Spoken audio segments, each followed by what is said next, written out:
강원국의 지금 이 사람.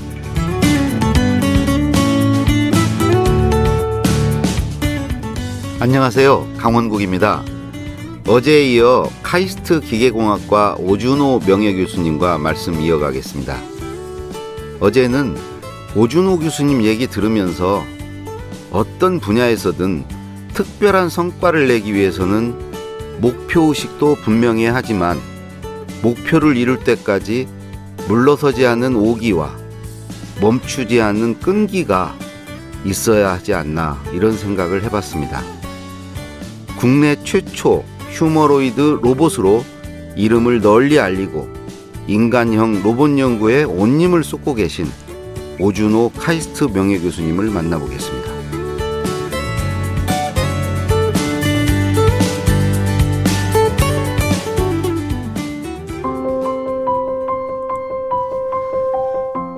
오준호 교수는 연세대학교 기계공학과를 졸업했습니다. 미국 캘리포니아 대학교 버클리 캠퍼스 대학원에서 박사학위를 받은 후 1985년에 카이스트 교수가 됐습니다. 2002년부터 로봇 프로젝트를 시작해서 2004년 한국형 휴머노이드 로봇 휴보를 탄생시켰습니다.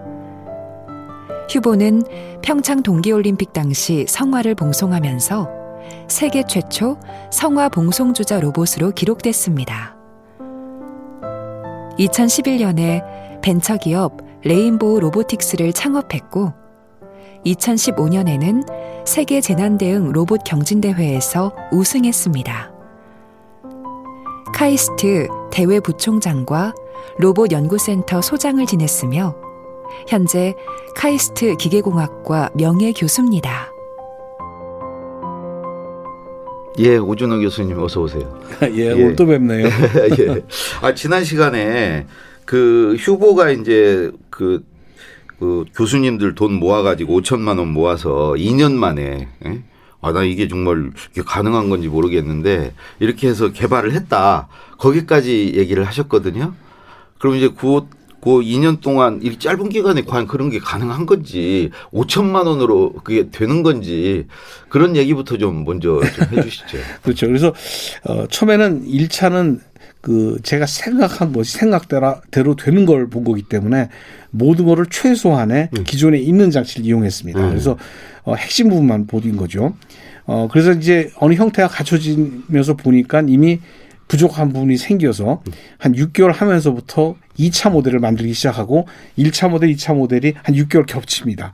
그 사이에 1차 모델 이치를 보완하면서 2차 모델 나가고, 그래서 2차 모델이 중간쯤 됐을 때 보행을 시작하고 또 2차 모델이 중간쯤 갔을 때 3차 모델이 들어갔는데 거기서 재미있는 에피소드가 있죠. 그 당시 2002년도에 이제 우리나라도 이제 로봇 산업을 키우겠다고 갑자기 이제 선언을 합니다. 그래서 성장 동력이라는 걸로 해서 이제 하는데 그 중에 하나가 우리도 5년 내로 인간형 로봇을 만들겠다라는 프로젝트가 갑자기 생겨요. 생겨서 그거를 일본으로부터 기술을 도입하기 위해서 일본으로 도입하기 위한 이제 전문가들이 떠납니다.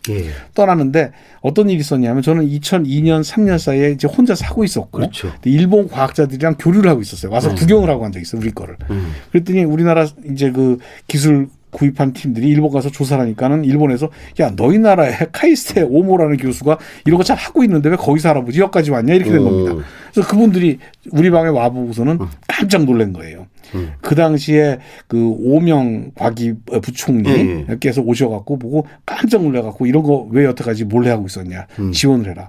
그래서 그 당시 이 지원을 하는 권한이 산업자원부하고 이제 그 정보통신부로 넘어갑니다. 그래서 이제 그 당시에 뭐 잘 아시는 진대재 장관이나 이범 장관님들, 맞아요. 그분들이 많이 도와주시고, 그래서 그 휴보할 때는 저희가 이제 본격적으로 정부 지원을 받게 되죠. 그래서 사실 뭐 말씀으로는 오 교수 뭐 필요한 거 100억이야 200억이야 뭐 이렇게 말씀하셨지만 좀 필요고요.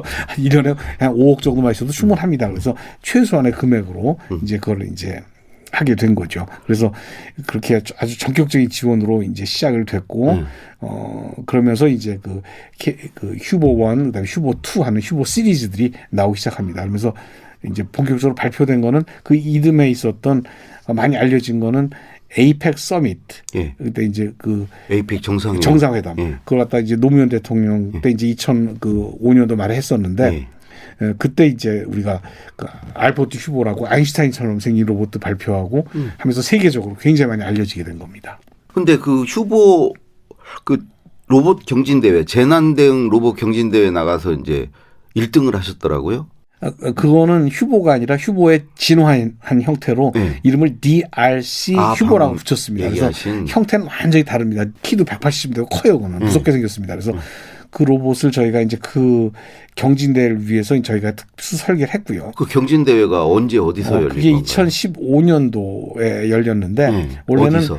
그 미국 캘리포니아주에서 열렸습니다. 예. 미국 했는데 그게 일회성이 아니라 그 이전 3년 전부터 2012년부터 15년까지 예. 미국 나르파 미국 고등방위 계획국이라는 곳에서 예. 아시다시피 거기는 뭐 인터넷도 거기서 발명한 거고 GPS도 거기서 발명한 거고 다 그 세계 첨단 기술은 다 거기서 주도한 겁니다. 근데 거기서 이제 했는데 예산을 우리나라 돈으로 1,1억 달러를 출자해서 요즘 우리 유명한 아틀라스라는 로봇이 있어요. 막 뛰어다니고 막 춤도 추고 하는 최근에 우리 현대 자동차에서 인수했다고 하는 그 로봇가 10대가 출전을 하고 그다음에 뭐 나사, 노스롭, 그다음에 세계 전세 유수 대학들, 일본 할 거 없이 전 세계에서 정말 내노라 하는 막강 팀들이 나왔네. 와서 3년 동안 경연을 한 겁니다. 하루가 아니라 3년 그래요? 동안을 이제 서로 이제 돈을 지원을 많이 받았어요. 이제 그걸 참가하는 조건으로만 300만 달러를 받고 막 그랬으니까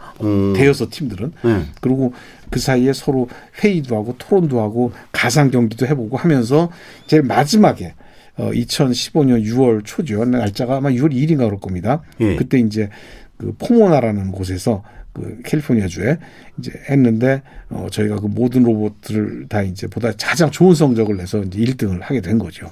그런데 1등을 했어요? 그렇죠. 뭘 평가하는 거죠? 그게 이제 후쿠시마 원전 사고 때 로봇을 투입했더니 너무 문제를 많이 발견한 겁니다. 그래서 이제 그거에서 문제점들을 해소하는 차원에서 이제 그런 로봇 스스로가 문제를 해결하면서 1시간 동안 8개의 문제를 풀어야 돼요. 그 사이에 로봇을 건들면 안 됩니다. 조종해도 안 돼요. 로봇 스스로. 그리고 조종하는 사람은 500m 떨어진 곳에서 그다음에 전파도 끊어집니다. 일부러. 딱 끊어진 상태에서 아주 제한된 정보만 가지고 로봇이 운전을 하고 차에서 내려서 문을 열고 들어가서 뭐 밸브를 잠그고 뭐 그 파편을 치우고 돌더미를 넘어가고 하면서 그 모든 미션을 1시간 내에 끝내야 되는 거고 그리고 완주한 팀이 저희 팀밖에 없었습니다. 그래요? 예. 그리고 그 상금도 있습니까? 200만 달러. 그 당시에. 그것도 많네. 그때 환율이 좋아서 한 25억 정도 됐습니다. 그 당시에. 와, 근데 그렇게 많이 알려지지는 않은 것 같아요, 이게.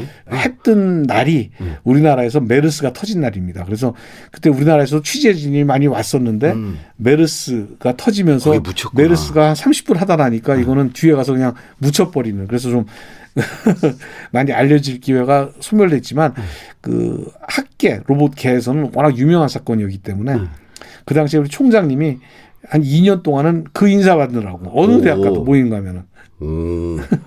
저는 로봇 하면 이제 미국 그다음에 뭐 한 일본 정도 이렇게 생각이 나는데 거기를 다 제끼고 이게 1등을 했다면 우리나라 로봇 수준이 그렇게 높은 거예요? 전 그 수상 소감 그 당시 인터뷰 때도 제가 수십 번 얘기했던 것이 여기서 제일 좋은 성적을 냈다는 것은 그 자체 이상도 아니고 이하도 아니다. 우리가 이 문제를 잘 푼 것이지 기술로는 너무 뛰어난 팀들이 많은 거예요. 사실 보면. 그러니까 저변이 넓지는 않다. 그렇죠. 그래서 이거는 우리가 의미가 이제 이런 로봇 선진국 그러면 정해져 있습니다. 미국, 유럽, 일본이에요. 다른 나라 없어요, 아예. 거기에 이제 대한민국도 이제 서로 알아주는 겁니다, 이제는. 너희도 라는 정도 수준까지 올라간 데 의의가 있고 오히려 저는 더 많은 축제를 안고 왔다고 생각합니다. 그래서 거기 들어가는 핵심 부품들 이제 그런 것들은 전량 다 그 당시만 해도 이제 그 선진국에서 독일, 일본, 미국 등지에서 들여올 수밖에 없었던 거고 우리는 그걸 이용해서 시스템을 만들 수밖에 없는 이런 상황이었기 때문에 이제 그런 걸 극복해야 되겠다. 그래서 그 문제를 해결해야겠다 해서 2006년도부터는 이제 그 휴보 프로젝트보다는 오히려 그런 원천 기술을 좀 우리가 확보해야겠다라는 쪽으로 연구를 좀 많이 했죠. 어떨 것 같아요, 우리나라 그 앞으로 이 로봇 분야에서 한국의 미래는? 사실 로봇 그러면 기본적으로는 산업용 로봇입니다. 사실 실질적으로는 로봇인데 이 산업용 로봇에 대해서는 우리가 완전히 뒤처져 있어요. 시작도 못한 겁니다. 왜냐하면 우리나라에서 로봇 기술이 본격적으로 들어오기 시작한 80년대 중반 자동화가 막 꼽힐 때 그때는 이미 선진국에서 기술이 다 끝났을 때고 우리는 그 기술을 도입해서 이제 여러 가지 만들던 시절이다 보니까 그 원천 기술을 확보할 시간을 놓친 거예요. 거기에 반해서 네. 요즘 말하는 이제 지능형 서비스 로봇이라든가 하는 것은 이제 그런 기술로부터 벗어난 기술이 많기 때문에 저희가 이제 그 기술 선진국과 쟁쟁이 겨루면서 할 수 있는 토대가 돼 있다고 생각합니다. 지난 시간에 그 이제 학교에 이제 50억 기부도 하게 된 게 이제 창업을 하셨고 그 창업한 회사의 주식 일부를 이제 그 기부를 한 건데 그게 이제 50억이 됐다 그 얘기를 하셨잖아요. 그 회사 이름이 뭐죠? 레인보우 로보틱스. 그 레인보우는 그 레인보우입니까? 무지개? 맞습니다. 그 왜 레인보우라고? 제가 창업할 때 교수니까 제가 뭐 일을 다 할 수 없으니까 제가 아주 아끼는 졸업생이 그때 이제 그 모 대기업에서 열심히 일하고 있었는데 불렀어요. 야, 나 창업하는데 앞으로 너한테 100% 맡길 테니까 우리 같이 하자. 그랬더니 고민하다가 좋습니다. 하겠습니다. 그러면서 회사 이름 뭐가 좋겠나 그랬더니 대뜸 레인보우 그러더라고요. 왜? 그랬더니 본인도 창업하고 싶었는데 창업하면 레인보우로 하고 싶었대요. 좋다. 레인보우. 했어요. 그래서 주 레인보우 로보틱스를 붙였습니다. 그래서 레인보우 로보틱스가 된 거고 전 이름 이쁘고 잘 진 것 같아요. 그럼 직원이 지금 얼마나? 지금 50명 정도. 50명이요? 예. 그러면 매출은 얼마나 되는 거예요? 아직은 미흡해요. 올해는 한 80억 정도 할 것 같고요. 내년엔 1년에 한 50%씩 지금 신장하고 있습니다. 그래서 내년에 한 120억. 그다음 아마 한 1년 있으면 200-300억 쉽게 되지 않을까 싶어요. 지금 이제 강의는 안 하시는 거죠? 카이스트는 안 나가시는 거죠? 근데 그 경영도 잘하시네. 교수도. 아닙니다. 저는 제가 지금 50명 중에 제 직접 제자. 직접 박사가 5명이 일하고 있고 직접 석사가 2명 있고 그래서 어떻게 보면 그렇게 하고 지금 저는 창업해서 첫 1년을 제외하고는 경영에서는 완전히 나와 있습니다. 저는 최고 기술 책임자를 맡고 있고 우리 경영은 우리 이제 제자들이 하고 있고 저는 경영에 대한 원칙만 계속 얘기를 해요. 경영은 원칙은 전 한 가지입니다. 우리 성실하고 근면하고 정직하고 열정과 창의력 그 얘기만 계속 그게 경영하시는 거예요. 그래서 그거를 계속 얘기하고 있고 그걸 리마인드 시켜주고 그 정신에서 벗어나지 않으면 무조건 된다라고 생각해서 열심히들 제자들이 잘합니까? 열심히 해요. 잘하고 있죠. 이 경영자로서뿐만이 아니라 이제 로봇 공학자로서 쭉 살아오시면서 그 뭐 이렇게 힘들었던 거랄까? 뭐 이렇게 아쉬웠던 점이랄까?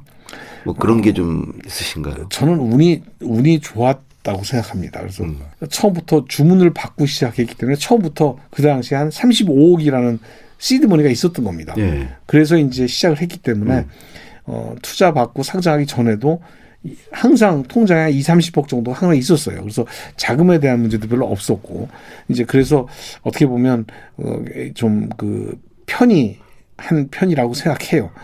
단지 요즘 들어서 문제라고 이제 느끼는 거는 참 그 인력 확보가 어렵다는 생각을 합니다. 인력 확보 역시 결국 이제 일은 사람이 하는 거고 그래서 보면 정말 아주 열심히 하고 열정 있고 한 이런 이제 우리 같이 일할 수 있는 사람이 더 많으면 좋겠는데 이제 그런데 좀 어려움이 있다. 이런 아니 젊은 분들 되게 이런 거에 관심도 많고 이렇게 와서 도전하고 하는 분들 많이 있지 않나요? 이제 그럴 것 같은데 이런 것 같아요. 어떻게 보면 좀 역설적인 얘기지만 굉장히 유능한 분들은 보통 이제 자기 스스로 비즈니스를 하기 원하는 경우가 많고 이제 적극적이고 내가 원하는 열정적인 사람들은 어떻게 보면 누구랑 뭐 이렇게 밑에서 일하거나 이제 그런 걸 좀 이제 꺼려할 수도 있죠. 그거 다 현실적으로. 의대로들 너무 많이 가.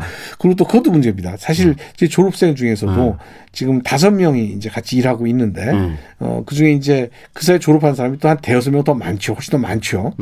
근데 이제 제가 이제 취업 상담을 합니다. 야, 뭐 나랑 같이 일하면 어떠냐 이렇게 얘기도 하고 하는데 이제 많은 경우에 또 그다음에 우리 학생들하고도 면담도 해보고 하면 이제 뭐 주로 이제 대기업이라든가 아니면 이제 뭐든 이제 그 국책연구소 다 좋은 데죠. 뭐 그건 나쁘다는 뜻이 아니라 이제 그런데 이제 안정적인데. 안정적인 곳을 이제 원하는 경우도 있고 그래서 좀 도전을 좀 얘기를 하고 하는데 그래도 저희는 아주 잘 하는 편이라고 생각합니다. 그래서 그러니까 저 5명이 나와서 7명이 나와서 저랑 같이 일하고 있고 그 사람들 다 열정적으로 일하고 있고 그런데 전반적인 분위기는 이제 좀 그런 안정적인 직업을 원하는 것 같고 그럼에도 불구하고 최근 들어서는 좀 그게 바뀐다는 말이 나와요.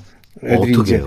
이제 좀 도전해 보겠다는 그리고 이제 그런 안정적인 직장 가봤더니 생각처럼 이렇게 자기가 생각하는 월라벨이 보장되거나 뭐 그런 것도 아니고 또 생각하는 것처럼 자기가 원하는 일을 할 수 있는 것도 아니고 이제 그런 걸 또 예를 많이 듣고 또 퇴직하는 것도 많이 보니까 이제는 도전하고 하는 것 이런 기운이 좀 살아난다 이런 얘기를 좀 들리는 것 같습니다. 그러면 듣기만 하지 마시고 그 스타트업 준비하는 그 젊은 청년들에게 해보신 분으로서 이게 한마디 뭐 조언 겸해서 이렇게 말씀을 좀 해주신다면. 그 스타트업 하시는 분들은 공통적으로 좀 저는 이제 만나보면 공통적인 특징이 굉장히 표현력이 강해요. 표현을 잘하고 그다음에 자기가 이제 하고 싶은 일에 대해서 굉장히 정확한 비전을 가지고 있더라고요. 그래서 좋은 거 아닌가요? 네, 좋은 거죠. 그래서 많은 이제 젊은 사람들이 그것이 부족할 경우에 남을 설득할 능력이 없으면 잘 못하는 것 같아요. 그래서 보면 결과적으로 설득 능력이 뛰어난 분들이 스타트업도 잘하더라. 결국 동지를 모으는 거니까. 의외로 그러네요. 그래요. 그래서 실제로 보면 뭐 기술 막 있는 것도 중요하지만 다른 사람을 설득할 수 있는 능력. 그래서 스타트업 하시는 분들은 그 아이디어가 있으면 그거를 리더라는 건 좀 뭐라고 생각하냐면 대화로서 남을 설득할 수 있는 사람, 남한테 도움을 요청할 수 있는 사람, 자기가 또 대화로 도움을 줄 수 있는 사람, 이런 사람이 리더십인 거예요. 그게 그 자체가. 그래서 그런 걸 좀 키워야 되겠다라는 생각을 합니다. 그래야 누구한테 설명할 수도 있고 또 사람을 끌어올 수도 있고 또 자기가 이끌어갈 수도 있는 거죠. 그래서 그런 부분이 당연히 기술은 다 있다고 치고 있을 때 그런 면을 좀 그런 자질을 키우는 게 중요하겠다 그런 생각을 합니다. 카이스트는 그런 거 좀 키워주나요? 학교에서 하려고 노력은 많이 하는데 요즘 추세가 전반적으로 좀 약간 개인주의 성향이 강하고 그래서 요즘 우리 신임 총장님께서는 한 실험실 한 창업 운동을 벌이고 있고 그래서 그런 캠페인 많이 하시고 그런 걸 이제 북돋아주는 그런 분위기로 돼 있습니다. 총장이면 최근에 얼마 안 되시죠? 이번에 3월달에 부임하셨죠. 이제 앞으로는 정말 로봇과 공존 공생해야 되는 시대로 가는 것 같아요. 그러니까 어찌 보면 1인 1 로봇 시대가 오지도 않을까. 우리 스마트폰 쓰는 것처럼 자기 이렇게 로봇 하나씩 데리고 다니는 시대가 올 것 같다는 느낌도 들고 그렇거든요. 이제 과연 그런 시대가 이제 올까요? 로봇이 아주 그냥 우리하고 친근하게 옆에서 같이 이렇게 더불어 사는 시대가? 전 이미 와 있다고 생각해요. 단지 로봇을 어떻게 정의하냐에 달린 거지. 청소 로봇 집에 하나 있으면 로봇과 더불어 살고 있는 거죠. 장난감 로봇도 로봇이라고 그러면 또 로봇하고 살고 있는 거고 로봇의 기능이 인베드돼서 거기 삽입돼서 움직이는 것들을 로봇이라고 한다면 자율차를 타시는 부분들은 다 로봇하고 같이 사는 겁니다. 이미.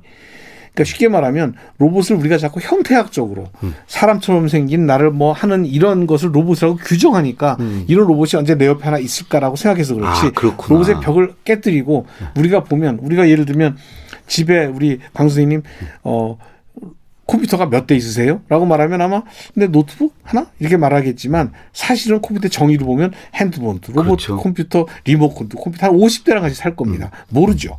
그러니까 로봇의 시대가 오면 우리 로봇에 둘러싸여 있고 로봇 기술에 둘러싸여 있지만 로봇이라고 인지 못하는 게 전 자연스럽다고 생각합니다. 그게 진정한 로봇의 시대다. 그러면 우리 그 영화 뭐 트랜스포머 이런 거 있잖아요. 뭐 자동차가 막 로봇으로 그런 것도 가능한 거예요 앞으로? 그러고 우리가 판타지다.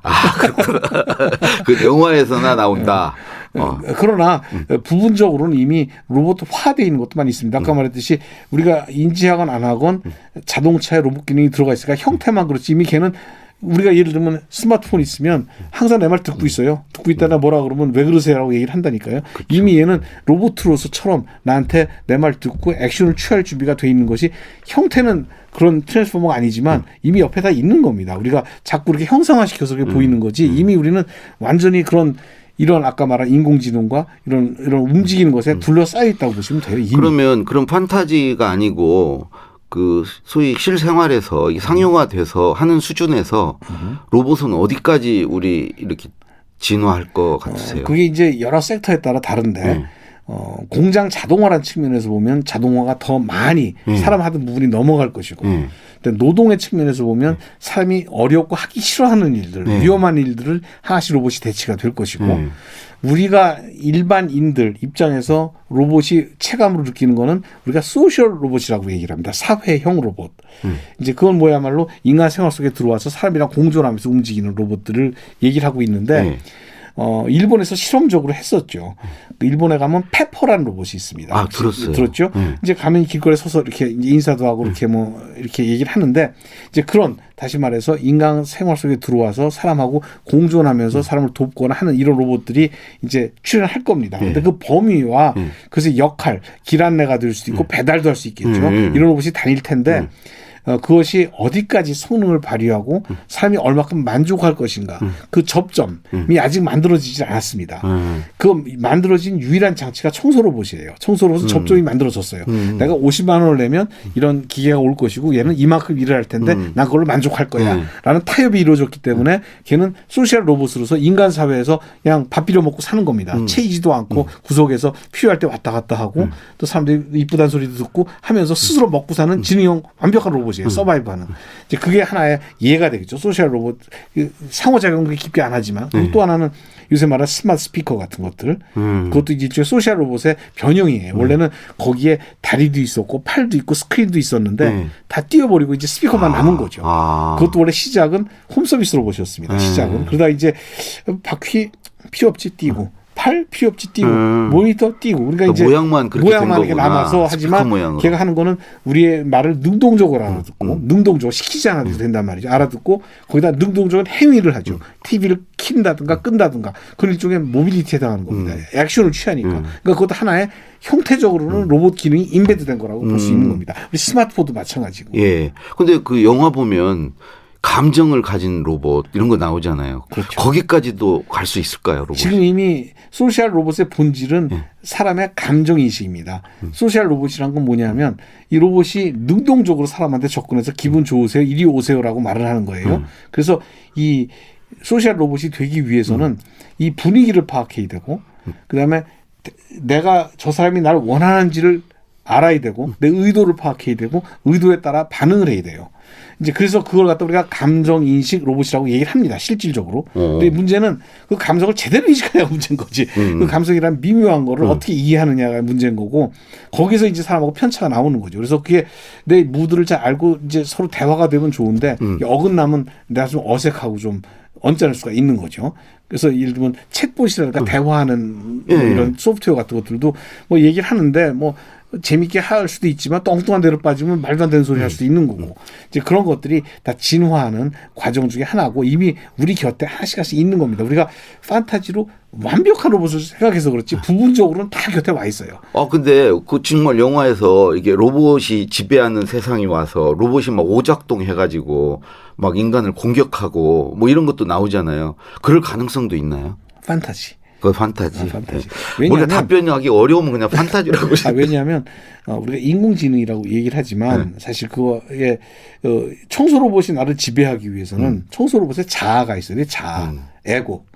에고가 있어야 되는데 인공지능에서는 에고라는 건 존재하지 않습니다. 그러니까 에고라는 게 있어야 think라는 프로세스를 통해서 주체성을 발휘할 텐데 얘는 주체성이 없어요. 왜 주체라는 거는 에고라는 게 존재가 있어야 되거든요. 자아가. 근데 어떤 인공지능도 자아라는 걸 모사할 수는 없습니다. 자아를 모사하는 순간 또 하나의 소프트웨어가 되는 것뿐이죠.